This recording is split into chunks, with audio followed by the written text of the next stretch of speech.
On Christmas night, Duck Homer gets a phone call from Nicaragua, informing him that Hallie has been kidnapped.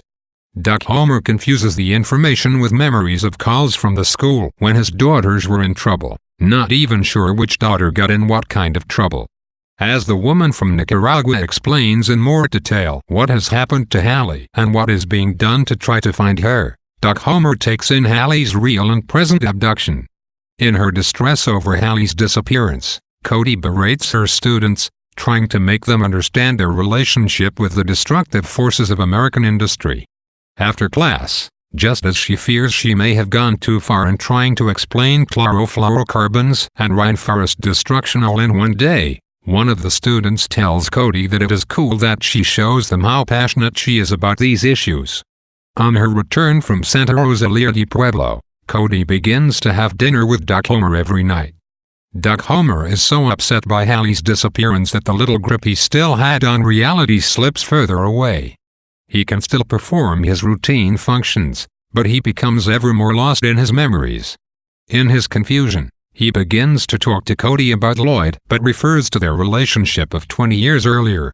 Frustrated, Cody confronts her father with his lack of attention to her real life and also with all of her disappointment in herself. In the argument, Cody tells him about her pregnancy, and Duck Homer responds that he knew. Then Cody confronts him about their family origins. He admits that his family is from Grace. He went to medical school in Illinois and married Alice.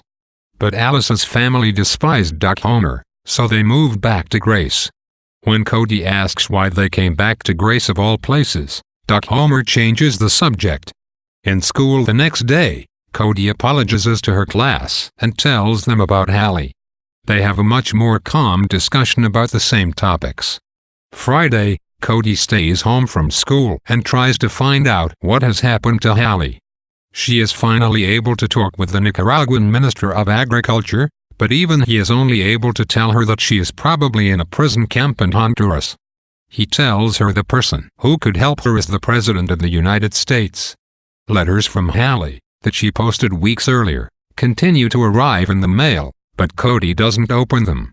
By the middle of January, the Peacock Piñatas and Grace become famous. Newspapers and magazines all over the Southwest print articles about them, and CBS News comes to Grace to cover the story. They interview Doña Althea. Her colorful responses to the questions about the mine show that while she may not know how to utilize the official government resources, she and the other women are dedicating themselves in the only way they know to a cause they realize may be futile. In response to a question about the peacocks, Doña Althea tells the story of the 5 Gracella sisters as if it were the story of Genesis. For Cody, listening to the interview, the story resonates with what she always wished to have heard from her mother as a child. The war in Nicaragua serves as a global backdrop to the local story of Grace. Hallie's involvement with farming techniques mirrors the struggle of the people of Grace with the water supply for their trees. In both cases, the United States government is involved to a certain degree in the destruction of life and land. In the case of Grace, the involvement is more tacit. The Environmental Protection Agency's policy, which attempts to direct water pollution, does not account for the necessity of clean water in its response to the effects of polluted water. In the case of Nicaragua, however, the involvement of the United States is much more direct. The woman who calls to tell Duck Homer of Hallie's abduction lists 3 people he could possibly call for help: the Nicaraguan Minister of Agriculture, the United States Minister of Agriculture, and the President of the United States. Here not only a general agency but a specific person is named as responsible. The particular role and relevance of the President, who at the time was Ronald Reagan although he's never named in the novel, is reiterated by the repetition of the suggestion to call him given by the Nicaraguan Minister of Agriculture to Cody. The problem this time is not simply a misdirected policy, but the active support of a particular campaign intended to kill.